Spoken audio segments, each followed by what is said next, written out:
नमस्कार दर्शक बंधु आपण मानकु टीआरओ 24 न्यूज को स्वागत। आसंतु नजर पकाइबा आज खबर उपरे।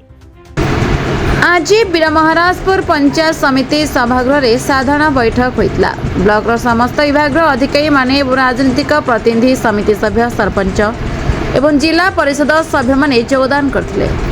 विधायक रघुनाथ जगदला समस्त विकासमूलक कार्य उपरे आलोचना कर जैतला। उपाध्यक्ष नारायण लुहा एवं विधायक मध्य अधूरा ठिका कार्य गुड़िक किपरि संपूर्ण हो पारिबो ताहा उपरे आलोचना करथिले।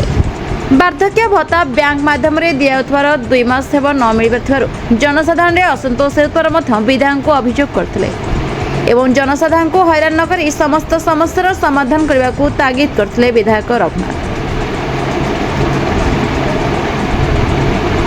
सभा शेष जिला परिषद लवकुमार साहू धन्यवाद अर्पण कर सभा संघ कर